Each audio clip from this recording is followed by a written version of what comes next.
So my name's Zack Freeburg. I've been the gardener in residence this summer for Mesa County Libraries Discovery Garden here in Grand Junction, Colorado.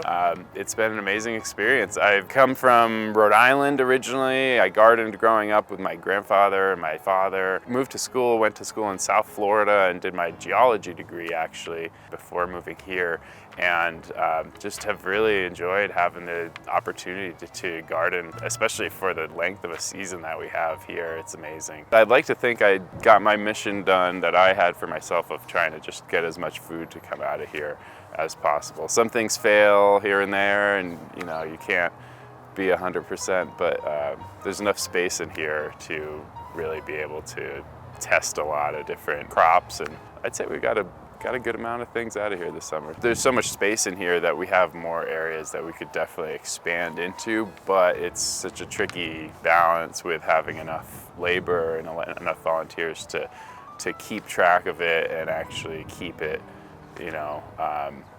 kind of just go in the right direction. So yeah, I would like to see expansion of food growing operations, and it would be cool also to see some sort of system where we can keep track of all the crops, because people come in and they'll just grab stuff, which is awesome and totally what we want to be happening. But if we had some sort of sheet where you could say what you signed out or something like that, and then you could just really maybe dial in and figure out exactly how much produce comes out of here, because I think it's a lot more than I probably even thought. I love it a lot. It's cool just being able to explain what we're doing here, and everyone's really receptive to what's going on in the garden. There's one story that I'd like to tell. There was a girl sitting at this table actually with her mom early in the summer, and they were eating a watermelon, and she was probably 3 years old, and I had a group of volunteers here, so she came over with a couple of the seeds and was like, "Can we plant these?"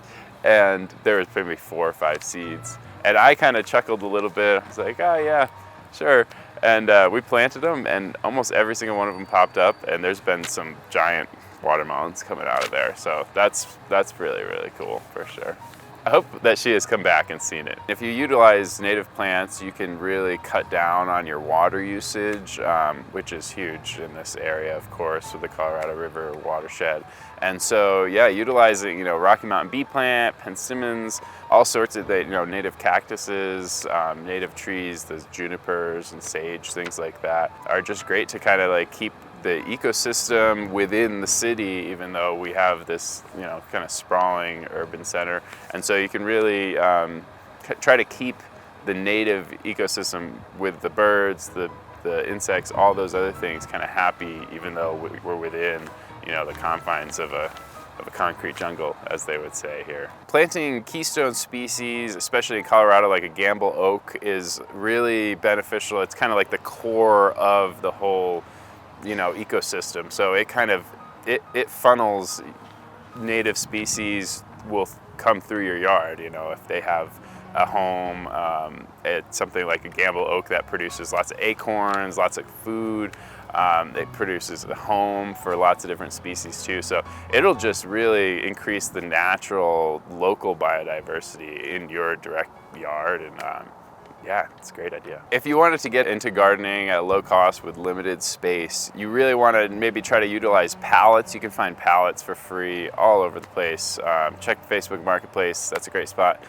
Make sure they are heat treated and not treated with chemicals. So you can use those to make garden beds, to make a little compost heap for yourself. Composting your kitchen scraps is a great way to have free fertilizer, free nutrients, and free material to add in there. It's a lot easier than it seems, and it makes your trash can smell a lot less bad. So I would say those are the 2 big ones if you want to just get in at low cost and make your own compost, get it going. Especially if you're watching this and it's the beginning of the winter, that's the best time to start your compost pile, because by springtime you might have enough to spread around and use. And so that's what I would definitely recommend. That's what I've used in the past for sure. My garden residence experience has really shown me the need at my house for drip irrigation.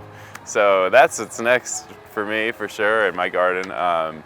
But yeah, I think it's just been more of a a great way to kind of like reach out and be a part of the community. And so I hope to, continue volunteering in here and just use it as a resource to really, enjoy what we have in this region.